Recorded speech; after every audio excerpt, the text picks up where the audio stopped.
Hello students, my name is Dr. Amit Magdum. I am Assistant Professor in the Department of Anatomy, Jain Medical College, Belagavi.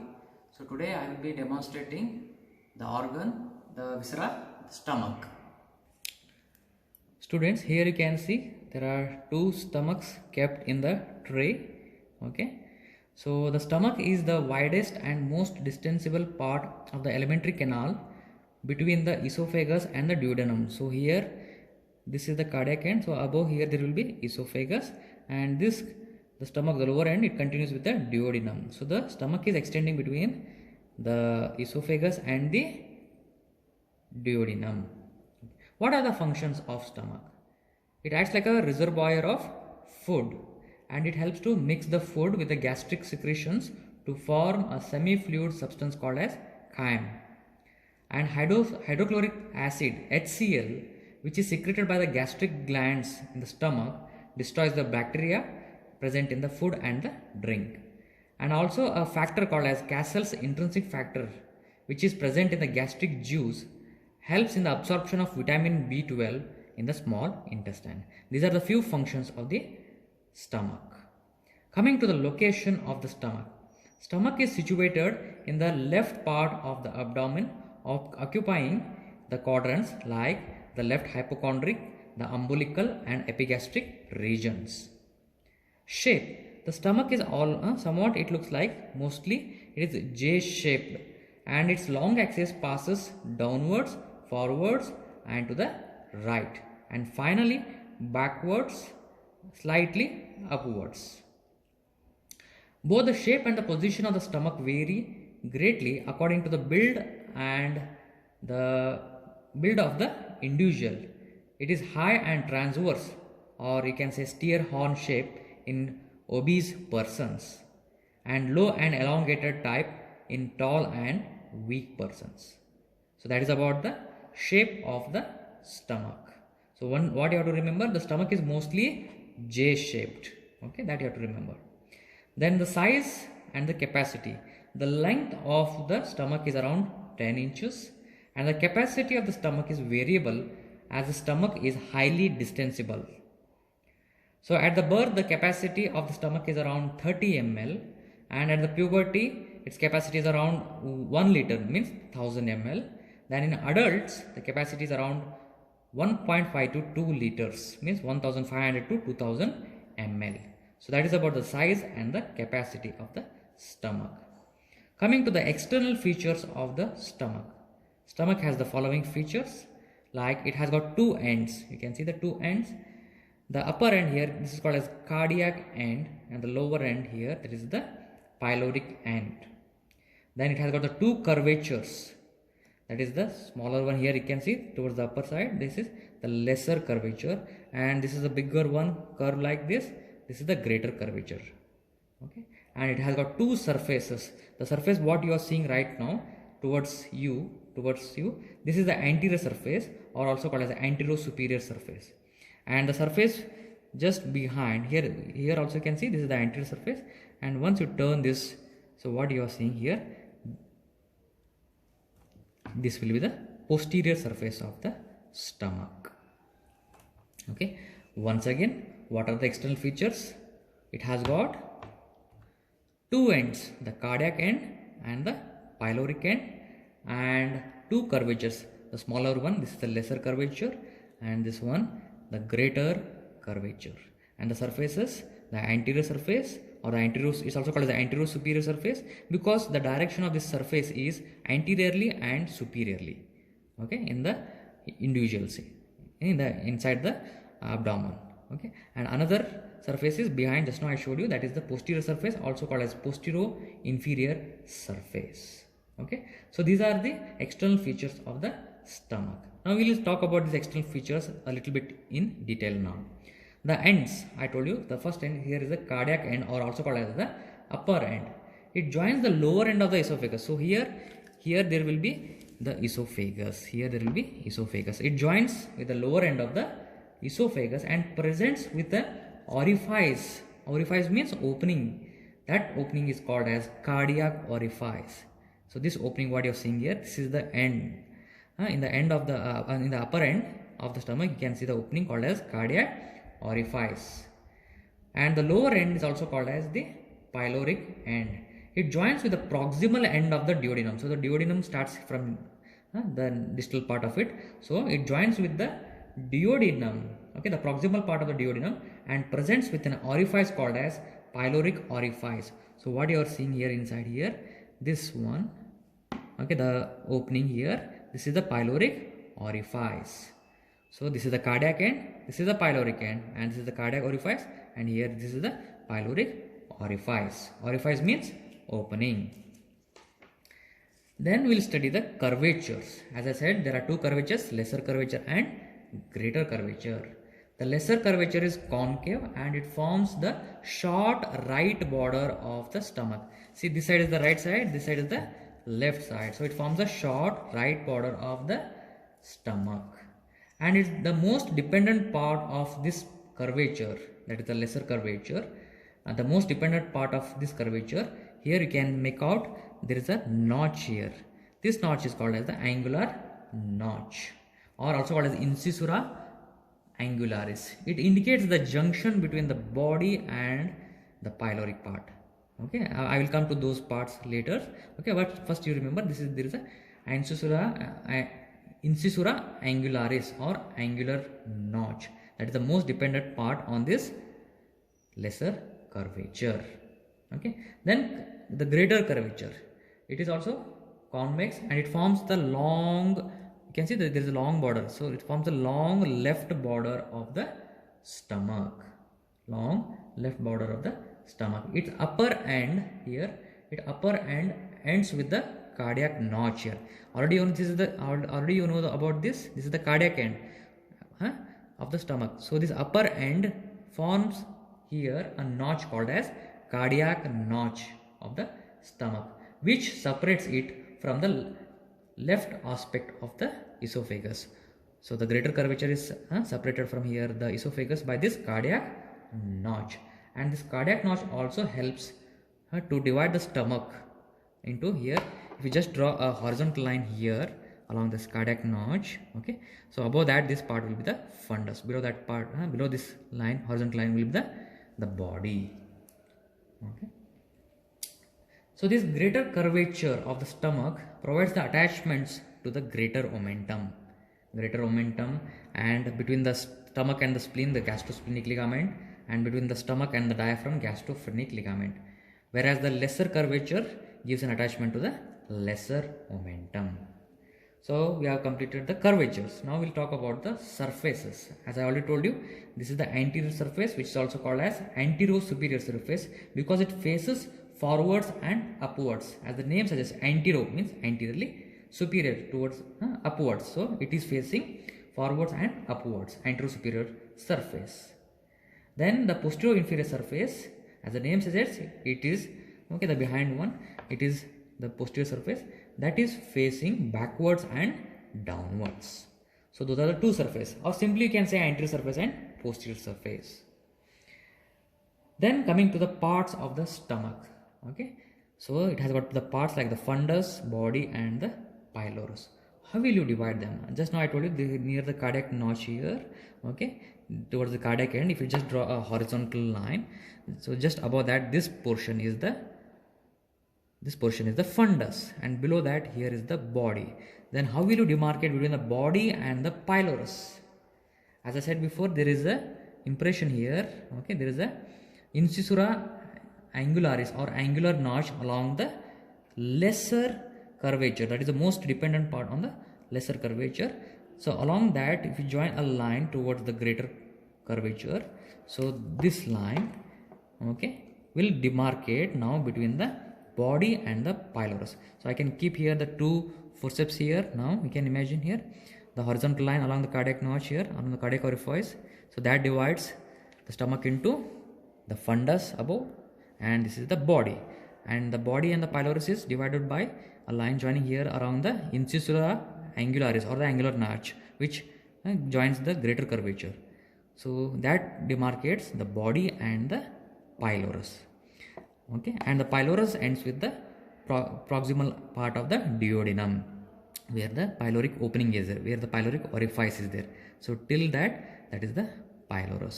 That's how you will divide the stomach into the fundus, the body, and the pylorus. So we'll study each part separately now. The fundus, okay, it is the upper dome shaped part of the stomach. You can see like it looks like a dome. So it is the upper dome shaped part of the stomach situated above the horizontal plane at the level of the cardiac notch. I already told you this is the cardiac notch, okay, where the greater curvature meets, okay, here the esophagus. So that is the cardiac notch. So you draw a horizontal plane or a horizontal imaginary line above that. This portion, it looks like a dome shaped, okay. So that is the upper dome shaped part of the stomach, which is called as the fundus. Then coming to the body is the major part of the stomach between the fundus and the pylorus or the pyloric antrum. Okay, it can be distended enormously along the greater curvature. So once the food enters into the stomach, so the greater curvature start distending enormously because it is a extensible sac. Then coming to the pyloric part here, the pyloric part is somewhat, it looks like a funnel shaped. So it is a funnel shaped outflow region of the stomach. A line drawn downwards and to the left from the angular notch, okay, to the greater curvature, which separates it from the body. So as I said before, the line drawing from the angular notch to the greater curvature, so that separates the body from the pyloric part, okay. And this pyloric part can be further divided into pyloric antrum and pyloric canal. How will you do that? There is a inconsistent sulcus is there, which is called as sulcus intermedius here. Sulcus intermedius, okay, which is present on the greater curvature. It may be sometimes seen, sometimes may not be seen. That's why it is inconstant sulcus. So this inconstant sulcus, sulcus intermedius, divides the pylorus into the pyloric part into the pyloric antrum and the pyloric canal. The pyloric antrum is around 3 inches or 3 inches in length, okay, and it leads to the pyloric canal, and the pyloric canal is around 1 inch in length, and that lies on the head and the neck part of the pancreas. So these are the parts of the stomach. And toward the pyloric end, as I said, in the pyloric part, okay, once I just open this part, now you can see the pyloric opening or the pyloric orifice. This is the pyloric orifice, okay. You can see clearly this is the pyloric orifice. It's thickened because of the circular muscles which are lying in the wall of the stomach, okay. Those circular muscles leads to forming a sphincter, okay, so forming a sphincter near the region of this pyloric orifice, okay. So that you can make out here. This is the pyloric orifice where you can see the pyloric sphincter, okay. This is the anatomical sphincter. Whereas towards the cardiac end, there is a physiological sphincter. Means actually there is no sphincter situated in the like an anatomical structure. There is no sphincter, but it is a physiological sphincter. Means it will not allow the food to flow back again into the esophagus. But because it's a physiological sphincter, it's not an anatomical sphincter.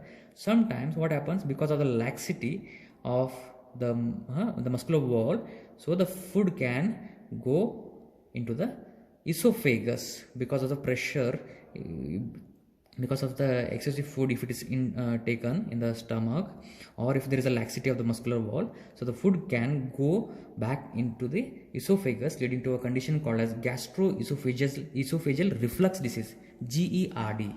So the content of the stomach will be refluxing back into the esophagus, okay. That is just an applied aspect related to this, the cardiac end of the stomach here, because it's a physiological sphincter, it is not an anatomical sphincter. Whereas here the pyloric sphincter is an anatomical sphincter, because actually you can see that there is a thickening of the circular muscles leading to forming this pyloric sphincter, okay, near the pyloric orifice. Okay, now we'll study the relations of the stomach. There are two relations now. One is peritoneal relation, another one visceral relations. First we'll study the peritoneal relations. So the stomach is covered by the peritoneum except where the blood vessels run along its curvature, and small area called as the bare area of the stomach, which is situated posteriorly near the cardiac orifice here. So the bare area of the stomach is directly related to the left crus of the diaphragm. Here above that there is a crus, the diaphragm, the left crus of the diaphragm. And the peritoneal folds extending from the lesser and the greater curvature of the stomach to the other structures are: one, the lesser omentum. Okay, the lesser omentum extends from the lesser curvature of the stomach to the liver like this, and the greater omentum extends from the greater curvatures, okay, especially from the lower 2/3 of the greater curvature towards the transverse colon. Then the gastrosplenic ligament, which extends from the upper 1/3 of the greater curvature to the spleen. As the name says, gastrosplenic, so it is between the stomach and the spleen. Gastrosplenic ligament from the upper 1/3 of the greater curvature of the stomach. Then the gastrophrenic ligament extending from the uppermost part of the fundus of the fundus of the stomach to the diaphragm. As the name suggests, gastrophrenic. Phrenic means the phrenic term related to the diaphragm. So gastrophrenic ligament. So these four peritoneal folds you need to remember: lesser omentum along the lesser curvature, greater omentum from the greater curvature, the lower 2/3, and from upper 1/3, that is the gastrosplenic ligament, and then gastrophrenic ligament. These are the peritoneal relations of the stomach. Then the visceral relations along the anterior surface and the posterior surface. As I said before, the anterior surface is also called as the anterior superior surface. On the right side of this anterior surface, it is related to the gastric impression of the left lobe of the liver. So here will be the liver. So the left lobe of the liver, okay, it is in relation anterior to the stomach. Okay, the left lobe of the liver. And the left half of the surface is related to the diaphragm. Here above, it is related to the diaphragm and the rib cage, the lower part of the rib cage. And the lower part of this anterior surface of the stomach is related to the anterior abdominal wall.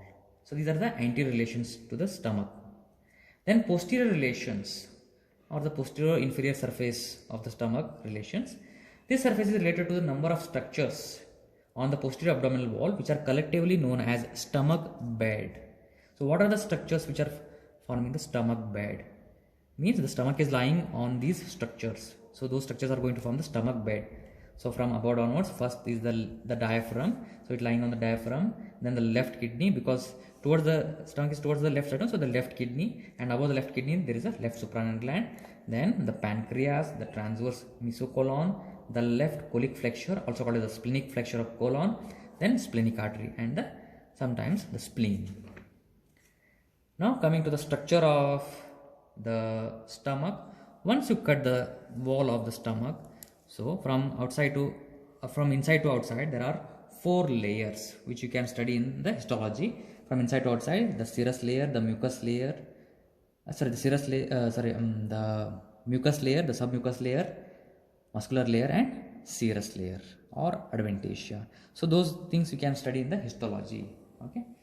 Now we will study the interior of the stomach. What we will see in the interior of the stomach? Already I have seen there are so many folds. These are called as gastric folds or gastric rugae. Okay, the mucosa of the empty stomach shows, okay, numerous folds called as gastric rugae. These are temporary. Once the stomach starts distending, once the food enters, so these folds will start unfolding. So those folds will not be seen anymore. Okay, these are the temporary folds. So these are the gastric folds or the gastric rugae. And you can, with the hand lens, with the help of hand lens, you might see here clearly the gastric pits. For that you need the hand lens. So now I am not able to show those things here. So the gastric pits, these are the small depressions on the mucosal surface which open the gastric glands onto the surface of the mucosa. Then there is something called as gastric canal or Magenstrasse. Okay. So this gastric canal is situated along the lesser curvature. It's a longitudinal canal that forms temporarily during the swallowing, okay, between the longitudinal folds of the mucosa along the lesser curvature. As you can see, this is the lesser curvature. So if I just turn this, okay, you can see the interior. Okay, so this, okay, here is the cardiac end. So along this is the lesser curvature, and towards the pyloric end. So this one, a longitudinal canal along the lesser curvature, this is called as gastric canal. What is the importance? This canal allows the rapid passage of the swallowed liquids along it to the lower end before it spreads into other parts of the stomach. So whatever the liquids are there, they just directly go from the cardiac end toward the pyloric end along this canal, gastric canals, before it can spread into the other parts of the stomach. Okay, so the liquids will move along this gastric canal. So that is about the interior of the stomach. Then coming to the blood supply, the blood supply includes arterial supply and venous drainage. So the stomach has a rich blood supply derived from the celiac trunk and its branches. So the stomach is receiving the blood from the celiac trunk and its branches. So what are those arteries? Left gastric artery, direct branch from the celiac trunk. Right gastric artery, branch from the common hepatic artery. Left gastroepiploic artery, branch of splenic artery. Right gastroepiploic artery, branch of gastroduodenal artery. Short gastric arteries, there are 5 to 7 in number, they are branches of splenic artery. Then coming to the venous drainage, the veins of the stomach correspond to the arteries and they directly drain or indirectly drain into the portal vein. The veins are like left gastric vein, right gastric vein, left and right gastroepiploic veins and short gastric veins. Then coming to the lymphatic drainage, the lymphatic drainage of the stomach is very important clinically, because the gastric cancer or the carcinoma of the stomach can spread through the lymph nodes to the different parts of the body. Okay, so the lymph nodes which are draining the stomach are left gastric lymph nodes along the left gastric artery. These lymph nodes will also drain the abdominal part of the esophagus. Then right gastroepiploic lymph nodes along the right gastroepiploic artery and the pyloric lymph nodes along which lie near the angle between the first and the second parts of the duodenum. Then the right gastric lymph nodes here, okay, and the hepatic lymph nodes. So all these lymph nodes ultimately they drain into the celiac group of lymph nodes, and the infront from the celiac lymph nodes they will drain through the cisterna chyli, okay, and through the intestinal lymph trunk. Okay, so remember that ultimately the lymphatic drainage through all these lymph nodes goes to the celiac group of lymph nodes. Okay.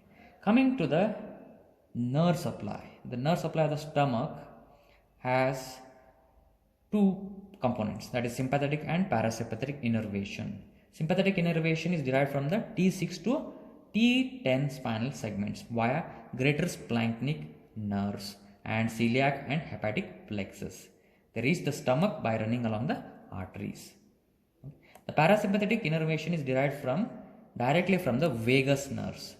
Okay, but by two trunks, anterior vagal trunk and posterior vagal trunk. Anterior vagal trunk directly derived largely from the left vagus nerve and partly from the right vagus nerve, whereas the posterior vagal trunk just behind, which runs along the posterior surface of the stomach, that the posterior vagal trunk is derived largely from the right vagus nerve and partly from the left vagus nerve. Coming to the last part of the stomach, that is the applied anatomy, the usual thing which you commonly know is the gastritis. Gastritis, as you just divide the word gaster and itis, okay, the suffix ending with the itis, that means the inflammation of the gaster, means the inflammation of the stomach. In the in the commonly used layman term like the acidity, because of the excessive accumulation of the acidic secretions inside the stomach, it leads to the inflammation of the mucosa, that is called as gastritis. Then other condition like gastric ulcer. Okay, the most common site of the gastric ulcer. What do you mean by ulcer? Ulcer is a breach in the continuation of the mucosa. Okay, so there can be like ulcers forming most commonly along the lesser curvature, because the beverages, okay, usually the soft drinks, okay, the liquids will travel along this lesser curvature through the gastric canal. Okay, so this is the most common area for the gastric ulcer compared to other areas of the stomach. Then the pyloric obstruction. So here along the pyloric orifice, so there can be an obstruction which can be congenital or acquired. Then the condition, the gastric cancer or the gastric carcinoma. Okay, it commonly involves the region of around the pyloric antrum. The clinical applied aspect related to here, the one important thing is the about the lymphatic drainage. Okay, the gastric cancer spreads along the lymphatic vessels to the left supraclavicular lymph nodes. Okay, from the cancer cells along the lymph vessels can spread up to the left supraclavicular lymph nodes. Those left supraclavicular lymph nodes are called as Virchow's lymph nodes. Okay, that might be the first sign of the gastric cancer. So that sign is called as Trozier's sign, means the spread of the cancer from the stomach, from the pyloric antrum to the left supraclavicular lymph nodes, which are called as Virchow's lymph nodes. So that sign is the enlargement of the lymph nodes, the left supraclavicular lymph nodes, that might be the first sign of the gastric cancer. That sign is called as Trozier's sign. Okay, then last applied aspect is vagotomy. Okay, especially in case of some chronic ulcers, the vagus nerves are going to be removed, means cut surgically. That condition is called as vagotomy. But the important thing which you must remember is the gastritis, okay, and the gastric ulcers. Okay, the applied aspect related to the stomach. With that, we have come to the end of the study of the stomach. Okay, thank you.